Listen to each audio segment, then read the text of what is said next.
qu'est-ce qui se passe? Merci tout d'abord pour la parole. J'ai rend grâce à l'Éternel puisque c'est qui a fait dans ma vie. Donc, j'étais déjà quelqu'un qui est mort. J'étais tout près de la tombe puisque j'étais au coma et puis j'ai parté tout le temps pour la consultation chaque 6 mois. Pour cette semaine passée, quand je suis allé, ils ont vérifié, ils ont dit que tu as encore des cancers. Alors j'ai dit au docteur, donc ça suffit, je ne vais pas encore des opérations puisque c'était très dur pour moi. Je ne vais pas encore des choses comme ça, c'est pour cela donc je vais laisser Dieu l'Éternel va agir. Alors le docteur a dit, donc c'est pas la peine, c'est nous qui va aider Dieu. Moi j'ai dit non, notre Dieu, personne ne peut aider Dieu, c'est Dieu qui aide. Donc, le docteur a dit qu'il allait aider le Seigneur. Oui. Wow. Moi, j'ai dit, ce n'est pas toi, c'est Dieu qui va t'aider. Mais ce n'est pas la peine puisque je ne vais pas aller à l'hôpital pour l'opération. Alors, dans ma tête, j'ai déjà planifié que je vais aller en France pour la délivrance. Puisque je vis la main de Dieu. Je vis dans des cassettes de vie et puis je vis la grandeur de Dieu ici. Et je dis, bon, moi, je vais aller en France, pas à l'hôpital. Alors, le lendemain, donc, j'ai pris les transports, je suis venu jusqu'ici le samedi là. L'apôtre a commencé à prier pour les gens. J'attendais jusqu'il va appeler les gens qui ont des cancers. Quand il a appelé les gens de cancer, j'étais ici. Il a prié, et puis je suis retourné en Allemagne. Je suis retourné à l'hôpital, et puis directement, l'hôpital, ils ont envoyé une lettre chez le médecin pour dire qu'on a besoin de ce messieurs, il faut qu'il vienne ici. On va lui opérer. Alors moi, j'ai dit, ce n'est pas l'opération, mais je vais aller là pour qu'il voie que je ne suis pas malade. Et puis, ils m'ont dit, non, 3 jours, tu ne peux pas manger. Ils m'ont envoyé des médicaments pour prendre, pour nettoyer le ventre. Et puis, un cancer d'intestin. Ouais. J'ai pris les médicaments. Pendant 3 jours, je n'ai pas mangé. Quand je suis allé, ils m'ont laissé là pendant longtemps. Et puis, quand ils ont vérifié, il n'y a rien. Ils ont mis leur caméra dans le ventre, il n'y a rien. Je n'ai pas de cancer. Je suis totalement guéri. Alléluia! Wow! God is good. Là, encore mieux. Là, juste ce chant-là, c'est possible, Aurélie, pour dire merci au Seigneur parce qu'il nous surprend. L'épreuve médicale, parce que c'est ce que nous voulons. Hein? Waouh!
Les trucs là, je portais ça comme ça, parce que les intestins c'était dehors. Ouais. Donc, chaque 2 jours, il faut que je change. Je fais sortir les intestins, je fais ça ici, dans les trous. Et puis, je mets un sac que je portais pendant 1 année. Donc tout ce que j'ai mangé, ça va entrer dans les sacs. Alors, c'est pour cela... Montre-la à la caméra, là, ici, que les frères et sœurs chez eux voient. C'est toi-même qui sortais tes intestins. Chaque 2 jours, pendant une année. Waouh! Je mets ça dans les trous là. Pour tout ce que j'ai mangé, ça va entrer là-bas. Heureusement, j'ai une femme là, puisque le jour que c'était cassé au lit, tous les lits, c'est bizarre, c'est triste. Elle a tout supporté. Mais dans la chambre, là, on m'a mis à l'hôpital.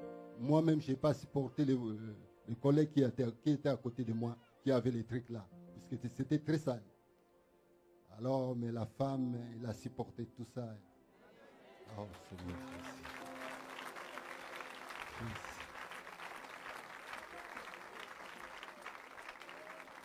Là, normalement, tout fonctionne là. Très bien. Je suis totalement guéri.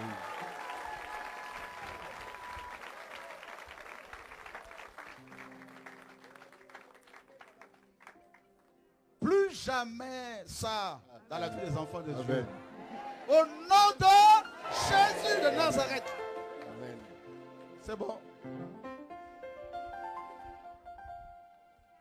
Waouh. Waouh. Non mais c'est... Vous vous rendez compte de ce que Jésus fait? La terre a été créée par toi et pour toi, Jésus. Oh, Doudou!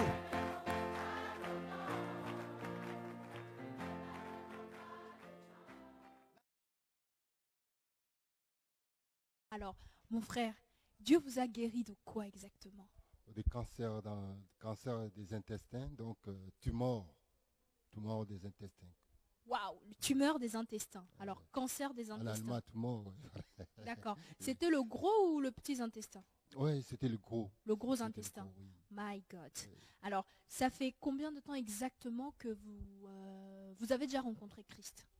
J'ai rencontré Christ, ça fait longtemps, donc depuis 1980-97. D'accord. Oui. Et puis après j'ai chuté, donc je suis retourné dans le monde, Mhm. dans l'alcool, dans les drogues, et puis voilà quoi. Bon, Dieu m'a fait grâce et puis je suis retourné. Vous êtes revenu. Et c'est à quelle année exactement que vous êtes revenu au Seigneur?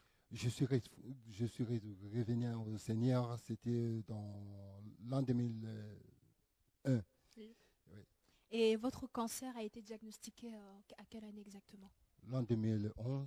2011. Oui, mais moi-même, je ne savais pas que c'était le cancer. Je pensais que c'est quelque chose d'autre. D'accord. Et vous pensez que c'était Hémorroïde. quoi exactement? Je pensais que c'était hémorroïde. D'accord. Je prenais seulement le ginger. Je pensais qu'avec ça, ginger. donc, les médicaments africaines comme ils prennent. D'accord, donc Ginger, prenez le oui. ginger en espérant que c'est simplement un Ouais, médicament les qui allait médicaments, oui. pouvoir régler ça. Ouais. Et à quel moment exactement, en fait, ça a commencé? À quel moment vous avez commencé à prendre le ginger? Vous vous êtes rendu compte, bon, disons pour vous c'était de l'hémorroïde. C'était Oui. à quel moment exactement? C'était à peu près le mois de juin. 2011 toujours? Oui, 2011 toujours. D'accord. Oui. Et vous êtes allé consulter un médecin à la fin de l'année? Oui. D'accord. Ouais. Qui a diagnostiqué effectivement, il y a un cancer des intestins, une tumeur. Ouais. D'accord. Voilà. Alors Ouais, qu'est-ce que vous avez fait quand vous avez découvert que vous avez une tumeur, un cancer des intestins? Oui, tout d'abord, prier Dieu, puisque tout d'abord, j'avais dans mes pensées, je savais que donc ça va aller. Mais comme ma femme a eu beaucoup peur, elle avait trop de morts dans mon coin. Hein. Il y avait une dame qui était morte de ça, et puis il y avait beaucoup de morts à cause de cette maladie. Alors ma femme, quand elle a vu ça, elle a beaucoup pleuré, elle a eu peur. Elle a dit que donc il y a beaucoup de gens, mais on a commencé à prier le bon Dieu, chercher Dieu pour ça, quoi. D'accord. Est-ce que il y a des pasteurs qui sont venus vous voir, vous imposer les mains, faire une onction d'huile? Est-ce qu'il y a vraiment eu en fait un défilé, hein, parce que je sais pas, des hommes qui sont venus prier pour vous, chercher la guérison? Oui, tout d'abord, j'avais les contacts des pasteurs de Kinshasa et puis il y avait un collègue qu'on travaillait ensemble. Oui. Lui aussi, il avait ses amis qu'il connaissait qui sont des serviteurs de Dieu. Mhm. Ils étaient là pour intercéder pour moi. Mhm. Oui, j'étais là pour intercéder. Donc on priait Toujours, toujours en prière. En Et prière. d'après ce que j'ai compris, hein, en aparté, vous étiez vous-même évangéliste. Oui, j'étais évangéliste et puis j'ai arrêté dans quelques temps. Pas D'accord. longtemps. Oui. Vous avez arrêté il y a quelque temps. Alors, comment s'est déroulée cette guérison? Racontez-nous en détail. Notre frère Ishman a été guéri. Il va nous raconter en détail comment est-ce que la guérison s'est opérée dans sa vie. Ah oui. Donc quand ils ont découvert ça, et puis j'étais à l'hôpital, j'ai resté là-bas pendant longtemps. Auparavant, j'ai commencé avec les thérapies. D'accord. Donc j'ai les thérapies. Ils m'ont mis une voiture taxi pour moi. Tout le temps, je partais chaque jour pour les thérapies pendant à peu près une année. D'accord. C'était de la chimio ou une thérapie autre? C'était de la chimiothérapie. Chimiothérapie. D'accord, de la chimiothérapie, d'accord. Oui. Après, quand c'était la chimiothérapie, c'était fini, j'étais parti à l'hôpital pour l'opération. Alors, pour l'opération, je suis resté à l'hôpital pendant à peu près 3 mois. D'accord, là c'est en 2012. Hein. Oui, en 2012.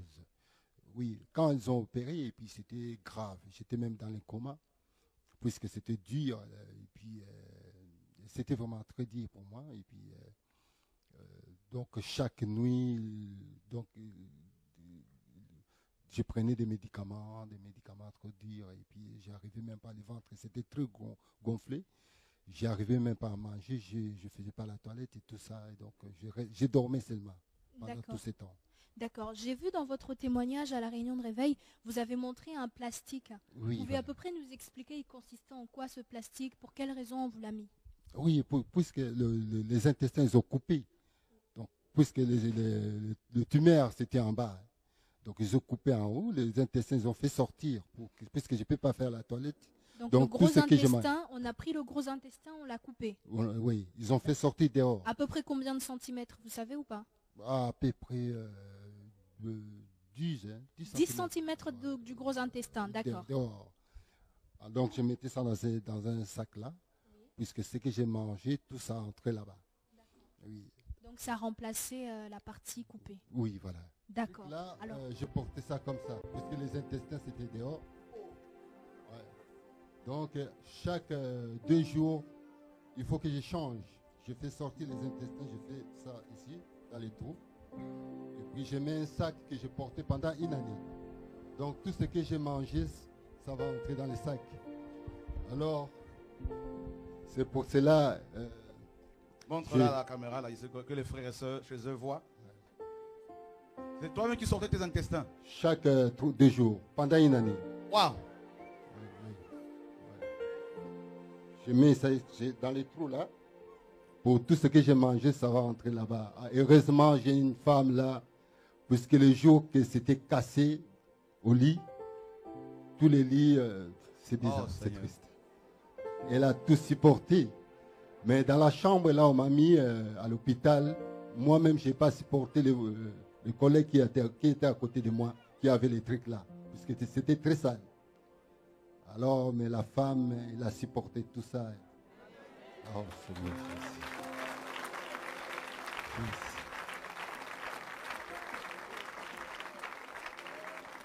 Là, normalement, tout fonctionne là. Très bien. Je suis totalement guéri.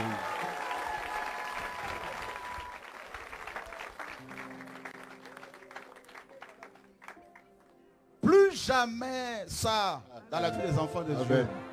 Au nom de Jésus de Nazareth. Amen.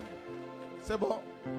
Vous avez vécu comme ça pendant combien Pendant d'années? une année. Pendant une année. Pendant une année, donc, et puis chaque jour, il faut que je fasse sortir les saletés. Et puis, après 3 jours, il faut que je change. Je change les plastiques, puisque c'était trop sale. Et puis, je me rappelle une fois, j'avais oublié de changer. Une nuit, c'était cassé. Toutes les saletés, c'était dans les lits. D'accord. Ouais. Le plastique, là, vous le rentrez au niveau du ventre? Comment ça se passait? On collait ça. D'accord. Donc, donc vous avez on fait un sortir un trou. D'accord. Un trou, ils ont fait sortir les intestins dehors. D'accord. Ils ont fermé, ils ont collé. Oui. Alors, moi, si je mets le plastique, là, je mettais en haut, je fais sortir les intestins dehors. D'accord. Dans un trou là, il y avait le plastique là avait un trou, puisque c'était dehors chez ma Oui. médecin. Alors je fais sortir là et puis je mets les sacs. Est-ce que vous aviez mal quand vous pratiquez ça ou pas? C'était dur. Hein. Oh mon Dieu. C'était trop dur même, donc difficile même. À des fois, une fois c'était bouché. Le jour que c'était bouché, je me suis agenouillé, j'ai demandé Dieu, j'ai dit aujourd'hui même je ne vais pas encore vivre, il faut que tu me prends. Puisque Oh, c'était Seigneur. très douloureux. Alors, j'ai cherché même des couteaux pour faire ouvrir les trous. Puisque j'ai mangé les guimes. Les guimes, les feuilles, c'était à boucher. D'accord. Comme des épinards, quoi. Ouais, Donc ça s'est c'était mis, l'épinard. des épinards en en plus. branche. Ouais, Mon Dieu. ouais. D'accord. Et puis je suis allé à l'hôpital. Tout de suite, ils ont déchiré le ventre. Oh mon Dieu. Ouais. D'accord. Tout de suite. Puisque c'était risquant. Il y a des hommes et des femmes qui nous regardent probablement, qui sont dans la situation dans laquelle vous étiez, qui doivent se dire, Seigneur, fais quelque chose pour moi. Ouais. En tout cas, que Christ vous assiste là où vous êtes. Ouais. Alors, cette délivrance, racontez-nous un peu. Ouais, après la délivrance, et puis j'étais à la maison, mais chaque 6 mois, je partais chez le médecin pour vérifier s'il y a encore quelque chose. Donc les examens chaque 6 mois. Alors, semaine passée, un mois passé plutôt, quand je suis allé, ils ont vérifié, ils ont dit, on a trouvé quelque chose. Oui, c'était le jeudi. On a trouvé quelque chose, il y a un cancer. Alors, bon, j'ai dit, bon, ça suffit. Comme l'autre fois, c'était dire, j'étais vraiment souffrant, malheureux. Je ne veux pas encore des choses comme ça, je ne veux pas encore l'opération. Pour le moment, donc, je vais rester comme ça, Dieu va agir. Alors, c'est comme ça que les médecins ont dit, non, nous, on va aider ton Dieu. Ils vont aider Dieu. Oui. Dieu qui leur a donné l'intelligence Voilà. de pouvoir avoir toutes ces techniques ou même d'avoir tout. C'est eux maintenant qui vont vouloir aider Dieu. Puisqu'il ne connaît pas Seigneur. D'accord. Toi, tu connais Seigneur, tu pousses là, tu sais ça. Que c'est Dieu qui fait ça. Mais les païens là, ils disent non, nous, La on a science. appris la D'accord. médecine, mais ce n'est pas l'intelligence, c'est Dieu qui donne. D'accord. Oui. Ouais. Et puis il a dit, nous, on va aider Dieu, c'est comme ça. Donc, je suis retourné à la maison et puis j'ai fait un plan que je vais venir ici en France pour la prière. Et c'est comme ça que je suis venu ici. Et directement, Dieu a opéré quelque chose. Oui, le jour-là, quand Frère Chor a commencé à prier pour les gens, j'attendais le moment opportun. Quand il a dit que les gens qui ont des cancers, ils peuvent venir, et puis je suis passé. Vous vous êtes pas dit, moi je suis quand même pasteur, évangéliste dans mon église, les gens vont me regarder, ils vont dire, mais c'est quoi cette histoire, un évangéliste qui passe encore devant, vous avez pas un peu... Mais les médecins aussi cherchent les médecins s'ils sont malades. Amen, amen. La Oui. guérison n'est pas que Oui. c'est pour tout le monde. C'est Gloire pour à tout Dieu. le monde, oui. On prie, je prie tout le temps, là, chaque jour à la maison. Mais bon, si je vois que Dieu il est en train d'utiliser quelqu'un plus puissant que tout le monde, il y a des guérisons, les gens sont guéris, il y a des malades. Tout le temps, il y a des témoignages. Donc, je vis que donc là-bas, si je n'ai pas, je serai Tu sauvé. vas faire quoi. quelque On va chose. faire quelque chose. D'accord. C'est comme comme, ça, c'est comme la passé. piscine. Hein. Ah oui, C'est comme cette piscine là où il y avait les anges qui tapaient, les gens y rentraient. Ah oui, Vous avez oui. saisi votre part. Ouais. Alors quand vous êtes reparti en Allemagne, Quand je suis retourné en Allemagne, et puis je suis parti à l'hôpital. Donc, puisque j'avais un rendez-vous à l'hôpital pour vérifier encore s'il y a maladie, pour qu'on va faire l'opération. Mais moi-même, je les avais dit déjà que je ne vais pas à l'opération. Donc, je suis allé seulement pour consultation. Oui, quand je suis allé, ils ont dit, donc, tu vas rester comme ça 3 jours sans manger. Ils m'ont donné des médicaments pour laver les intestins, pour bien contrôler. Et puis, le jour, après quelques heures, après 6 heures du temps, je suis resté là-bas. Après le troisième jour, je suis resté là-bas. Après 6 heures, je suis entré dans la salle d'opération. Ils ont vérifié, ils ont cherché, ils ont fouillé. Et puis, ils sont venus chez ma femme, puisque moi, j'ai dormi. Je ne savais rien. Ils ont parti chez ma femme pour dire que non, on n'a rien trouvé. on n'a rien trouvé. Oui. Mes frères, mes sœurs, on n'a rien trouvé. C'est ce que les médecins ont dit à notre frère. Amen. Ouais. Ils n'ont rien trouvé. Et puis, quand je suis sorti de la salle d'opération, ma femme m'a dit, donc, les médecins n'ont rien trouvé. Et puis, moi, je dis, donc, tu as bien compris l'allemand. Elle a dit, oui, j'ai appelé même un docteur qui parle français, qui était à côté. Ils ont bien confirmé qu'il n'y a rien. Mais Ils ont dit non, non, tu vas rester toujours. Puisqu'on va voir peut-être la nuit, il y aura des sangs qui vont couler. Là, on va t'amener pour t'opérer. Moi, il dit, il n'y a rien. Ils ont dit, tu vas dormir ici. Ils ont mis les infirmiers pour m'insuffler de ne pas aller. Je me suis resté, je me suis dormi là-bas. Le matin, je suis allé, j'ai dit, j'ai rien, il n'y a pas de sang. Ils ont dit, retourne à la maison. Quand je me suis retourné à la maison, les sangs commençaient à couler à la maison. Ouais, ça commençait encore les sangs, mais j'avais la foi, puisqu'ils n'ont rien trouvé. Les sangs, bon, et ils ont vu, peut-être que ça sera quelque chose, c'est pour ça qu'ils vont opérer. J'ai dit non, je reste à la maison comme ça. J'ai dit à ma femme, je ne retourne pas à l'hôpital. Mais ils ont dit, si je trouve quelque chose, je retourne. Je ne suis pas retourné. Et puis le samedi passé, ce samedi-là, Oui. ma belle-sœur était ici. Il y avait un message que le frère Chora a dit, il y a quelqu'un qui est loin, qui n'est pas ici, qui avait le cancer des poumons, des intestins plutôt. Ouais, Dieu l'a guéri. Et puis ma belle-sœur m'a téléphoné, elle m'a dit, oui, il y avait un message pour toi, donc tu es guéri. Et puis il avait aussi la fille de la sœur à ma femme, qui est à Kinshasa, qui nous a téléphoné. Elle a eu un songe que j'étais dans une salle d'opération. Et puis le médecin qui me traitait, qui a changé le sang, il a dit, je suis Jehovah Rapha. Donc c'est le Seigneur, il a agi. Alors Jésus lui-même a fait le grand travail, Amen. le médecin des médecins. Il Amen. voulait l'aider, en fin de compte, il leur a montré qu'ils n'avaient même pas besoin de bouger quoi que ce soit. Amen. Dieu s'est glorifié. Alors Jésus, là, amen. on a des preuves, c'est Oui. bien ça? Ouais, ouais. Alors ça, c'était les preuves d'avant ou d'après? Alors, c'est de l'allemand, hein, Ça, l'hôpital, ils ont écrit pour montrer que j'étais opéré chez eux en l'an 2012. En 2012? Oui. Donc c'est ça. Alors, ça, c'est pour la preuve d'opération de 2012. Hein. Ouais. Notre frère a...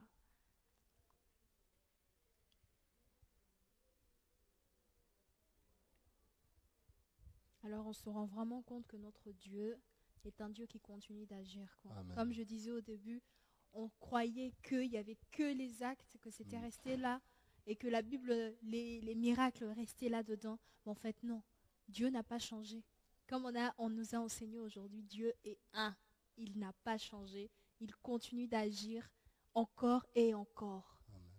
Accrochons-nous à lui. On sera toujours surpris de voir ce qu'il est capable de faire. Amen. Alors, après celui-là, l'autre, c'est quoi exactement? Ça, c'est 2 semaines passées, je crois. Non, c'est pas ça. L'autre. Ouais, oui. Non. On a changé la date, c'est pas ça. Ouais.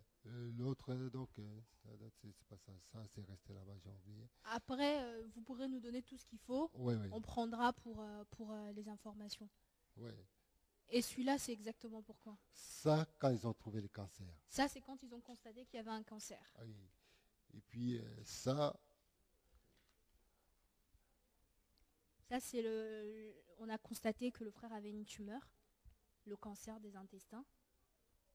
Donc là, on avait déjà enlevé les 10 cm d'intestin, du gros Oui. intestin. ouais. Donc le frère utilisait du plastique pour pouvoir remplacer. Donc là, le constat avait déjà été fait. Et là, c'est quoi exactement? Là, c'est pour le mois passé.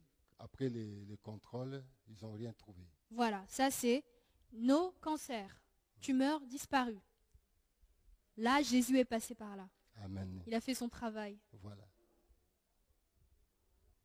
Alors c'est de l'allemand. Hein. je ne comprends pas. Ouais. Mais en tout cas, je vais essayer de mettre les deux feuilles l'un à côté de l'autre.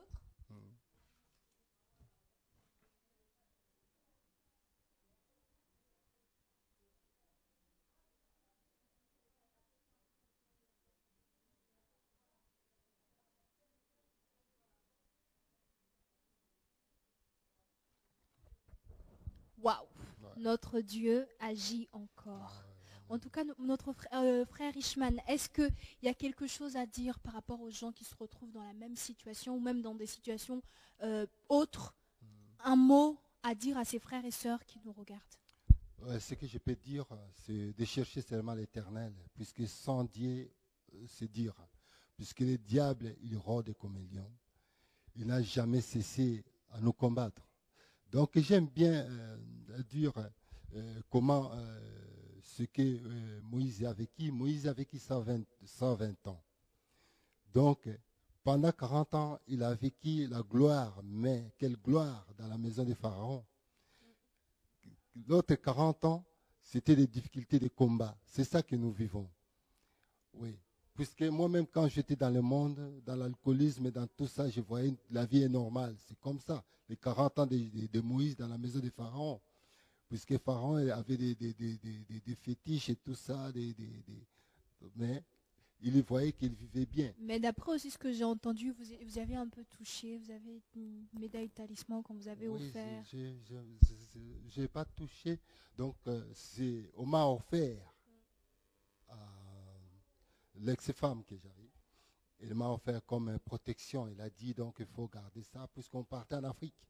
Alors moi, je n'ai pas voulu aller en Afrique. Moi, j'ai dit, en Afrique, c'est bizarre. Je ne vais pas aller là-bas puisque j'ai des combats. Alors il m'a dit non, il ne faut pas avoir peur. Je vais te donner une médaille comme protection. Alors en partant en Afrique, quand on est arrivé en Afrique, une fois, ma belle-sœur m'a demandé de l'accompagner dans une église, veiller des prières. Mais moi, j'ai refusé puisque moi, je regardais seulement la protection que l'ex-femme m'a donnée. Et puis, en arrivant là-bas, heureusement, je peux dire cela, quoi. Il faisait froid. Alors, je me suis allé cacher dans l'église. En se cachant là-bas, le message prophétique qui était sorti, que j'avais une médaille, que ce n'est pas ça qui me protège, c'est Dieu qui me protège. C'est comme ça, Jérémie, chez le pasteur là, il a prié pour moi. Et puis le message a commencé à sortir que je vais lui servir et tout cela. En tout cas, le Seigneur n'a pas lâché l'affaire avec vous. En plus de ça, ce que je peux dire, il y a des combats. Dieu sait ce qui va venir après, comme il a dit à Moïse, à Jérémie. Je te connaissais avant que tu sois né, depuis le ventre de ta maman. Alors Dieu savait le combat qui va arriver dans ma vie. Alors c'est pour cela qu'il m'a appris déjà que je sois dans son chemin, dès que le combat va commencer, pour me sauver. Gloire à Dieu. En tout cas, c'était le témoignage puissant de notre frère Richmond, qui veut peut-être rajouter quelque chose aussi. Oh oui, ce que je peux dire, ça me fait mal si je vois quelqu'un qui a cette maladie, puisque c'est très douloureux, donc ça fait vraiment mal, quoi. Donc en plus de ça, je vois des gens qui ont cette maladie, ça ne prend pas longtemps. Ça mène vite, jusqu'à la tombe. Donc, ceux qui sont malades, je ne dis pas seulement les cancers, toutes sortes de maladies, sida, tout cela, vaut mieux chercher un endroit pour prier. Pour prier, là, les gens peuvent vous aider à aller en avant dans la prière, puisque ce n'est pas toute l'église. Parce que les gens disent, le bâtiment, ce n'est pas tous les bâtiments, là, il y a les guérisons. Oui, il y a des autres gens, ils disent seulement, ils prêchent bien, mais bon, vous voyez les messages, mais il n'y a pas la guérison. Donc, il faut chercher celui qui peut t'aider, qui peut te donner la force pour que tout le temps tu sois en prière, en contact avec le Seigneur Jésus. C'est ça qui donne la vie, quoi. Amen.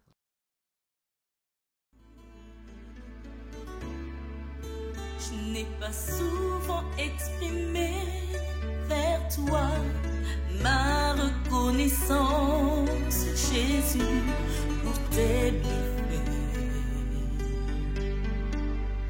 envers moi. Je n'ai pas souvent accepté tes voix, j'étais dans l'ignorance, Jésus, je m'humilie. Je reconnais ta bienveillance et avec un cœur sincère, aujourd'hui je veux le dire, merci, merci. J'ai tant de choses à te dire, mais c'est ce mot qui m'anime. Merci.